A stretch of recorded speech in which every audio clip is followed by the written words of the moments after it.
नमस्कार दोस्तों। कुछ दिन पहले अक्सर मुझे न्यूज़ मीडिया में यह सुनने को मिलता था कि जीएसटी बिल पे आज जम के हंगामा हुआ सदन में। विपक्ष ने सदन से वॉकआउट कर दिया। सदन के दोनों कार्यकाल आज ठप रहे। मैं सोचता था कि भाई ऐसा क्या है इस बिल में, जीएसटी बिल में, कि सदन के कार्यकाल ठप है, इतना हंगामा हो रहा है। तो चलिए आपको इस वीडियो में हम जीएसटी के बिल के बारे में पूरी जानकारी जो है देने जा रहे हैं, बिल्कुल लेमन टर्म्स में। GST stands for goods and services taxes.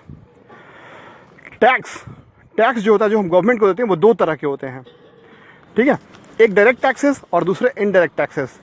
Direct taxes वो टैक्सेस होते हैं जो डायरेक्टली आप अपने पॉकेट से गवर्नमेंट को देते हैं। एग्जाम्पल के तौर पे इनकम टैक्स। इनकम टैक्स जो है वो आप अपनी कमाई पे अगर आप उस दायरे में आते हैं तो आपको देना पड़ता है, डायरेक्टली आप ही देते हैं, वो दूसरा कोई नहीं देता है। उसी तरह से इनडायरेक्ट टैक्सेस होते हैं जो कि आप गवर्नमेंट को वो भी देते हैं, लेकिन इनडायरेक्टली आप नहीं देते हैं।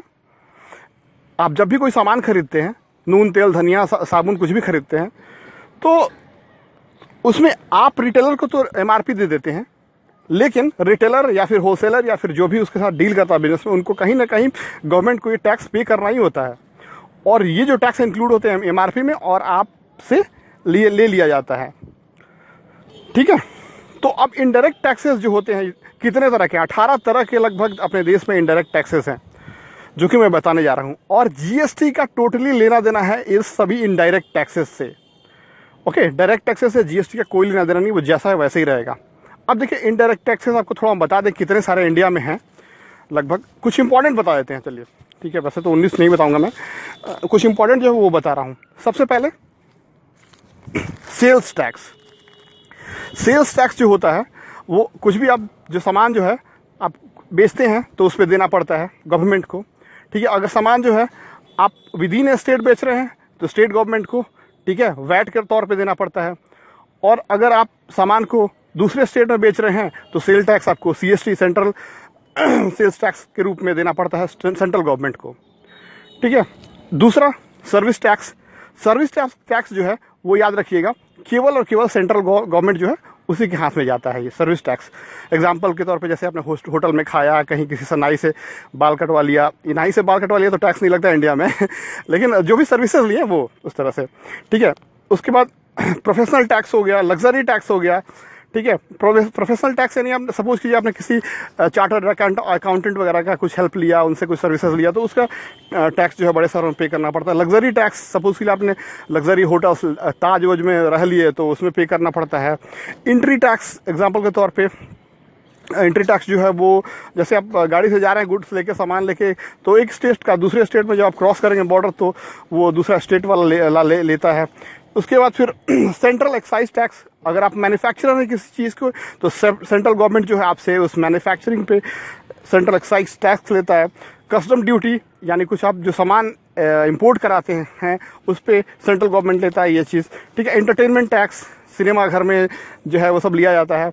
और बहुत तरह के और भी, टोटल बताया मैंने 19 टैक्सेस होते हैं, 18 या 19 टैक्सेस होते हैं जो कि आपसे वसूले जाते हैं इनडायरेक्टली, ठीक है। अब आप थोड़ा ध्यान दीजिए कि ये जो टैक्सेज है सबका परसेंटेज अलग अलग होता है, डिपेंड 1 से लेके 15% तक। किसी स्टेट्स में ये डिपेंड करता है, स्टेट टू स्टेट वैरी करता है, और product to product, business to business थोड़ा वैरी करता है। इसलिए ये एग्जैक्टली डिटेल बताना थोड़ा मुश्किल हो जाएगा, बहुत समय लग जाएगा। तो चलिए अब आपको आगे बताते हैं।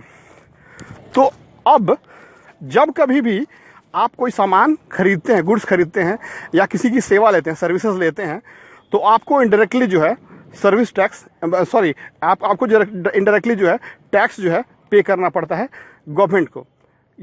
किसी किसी केस में सेंट्रल गवर्नमेंट को, किसी किसी केस में स्टेट गवर्नमेंट को, और किसी किसी स्टेट में दोनों को पे करना पड़ता है।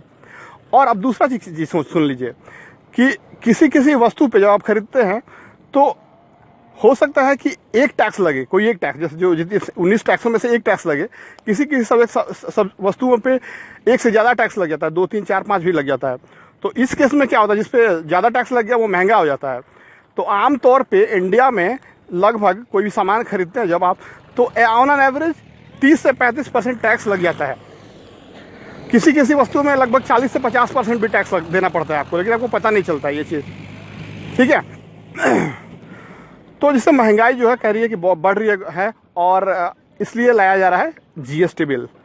तो जीएसटी बिल लाने से क्या मकसद क्या है कि ये जो है जो जीएसटी बिल जो होगा उससे इन सारे टैक्सेस से आपको छुटकारा मिल जाएगा। अलग अलग जो टैक्सेस आप भरते हैं सेल्स और सर्विसेज के लिए, आपको केवल और केवल एक टैक्स भरना होगा, चाहे आप जो भी बिजनेस करते, चाहे सेल्स के लिए या सर्विस के लिए, ठीक है। और केवल एक सेंट्रल गवर्नमेंट के लिए भरना पड़ेगा टैक्स, ठीक है, जो कि 18% होगा, जिसे कहेंगे जीएसटी बिल के अंतर्गत, ठीक है।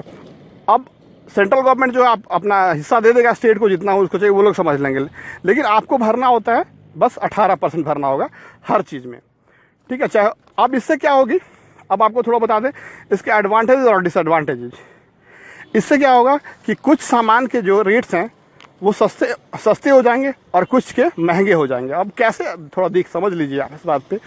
सपोज के लिए कुछ खाना है जो डिब्बा बंद खाना हो गया, कपड़े हो गए, कुछ श्रृंगार वगैरह का सामान हो गया, इस पे लगभग बहुत कम टैक्स लगता है, किसी मतलब 3% किसी में, 5%, 10% किसी में, ठीक है। तो अब क्या होगा कि इन वस्तुओं पे भी 18% ही टैक्स लिया जाएगा, ठीक है। तो ये थोड़ी महंगे हो जाएंगे।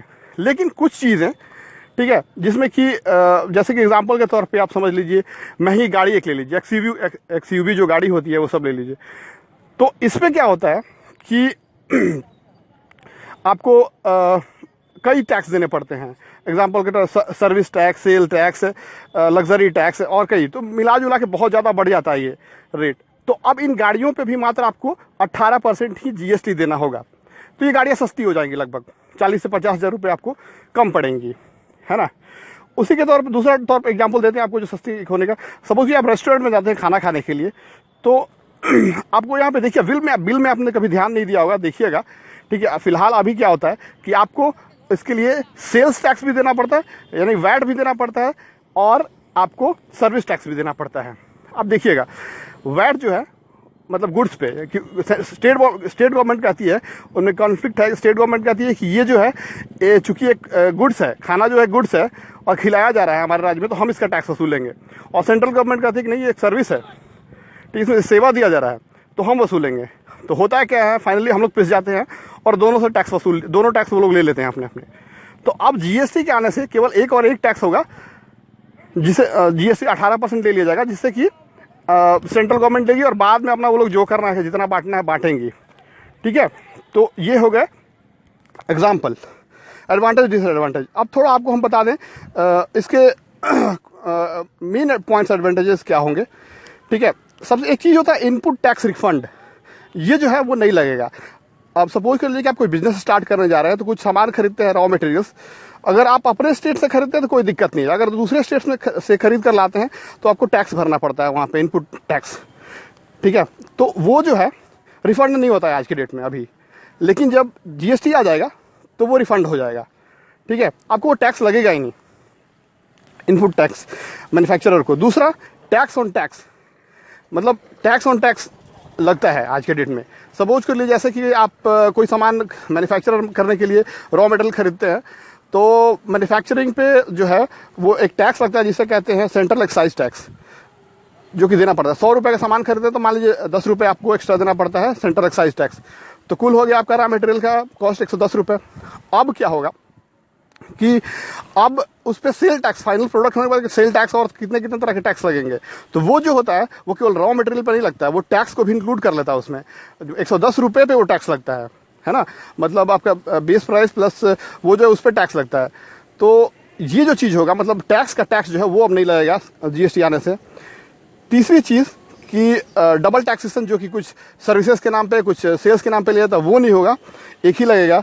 चौथा कि ये सारे प्रोसेस जो बहुत कॉम्प्लिकेटेड हो जाते हैं, कि मतलब इतने सारे टैक्सेस हैं, बिजनेसमैन को पे करने पड़ते हैं, समय पे सबको याद रखना पड़ता है, पेपर वर्क मेंटेन करना पड़ता है, लाइन में लग के कहीं जमा करना पड़ता है, कहीं ऑनलाइन जमा करना पड़ता है, अगर कुछ गलती हो गया तो पेनाल्टीज़ है, उसके रिटर्न फाइल करना पड़ता है। तो बहुत एक तरह से हेडेक भी रहता है सबके लिए, कि जो फिलअप करते हैं उनके लिए भी, बिजनेसमैन के लिए और गवर्नमेंट के लिए भी। तो इनके लिए बहुत टाइम सेविंग हो जाएगा जब ये जीएसटी आ जाएगा। तो फटाफट बस एक ऑनलाइन पोर्टल बनाया जा रहा है जिसपे कि आपको एक अपना जीएसटी नंबर मिल जाएगा, यूनिक नंबर मिल जाएगा। आप उससे लॉगिन करके और गवर्नमेंट भी उससे लॉगिन करके आपका डिटेल्स देख सकती है। आपको कितना पे करना है, क्या करना है, सब कुछ ऑनलाइन हो जाएगा, वैसा बन रहा है। और उम्मीद है कि ये सब कुछ ठीक ठाक रहेगा। तो नेक्स्ट ईयर 1 अप्रैल 2017 से लागू कर दिया जाएगा। तो हम ये उम्मीद करें कि आप जीएसटी के बारे में बिल्कुल सब कुछ क्लियर समझ गए। अगर स्टिल आप नहीं समझे कुछ या कुछ कन्फ्यूज़न है दोस्त, तो प्लीज़ कमेंट बॉक्स खुला रखा है यूट्यूब ने नीचे, आप इसमें कमेंट में लिखिए आपके सवाल, बंदा आपके खिदमत में हाजिर है। Thanks for watching, bye.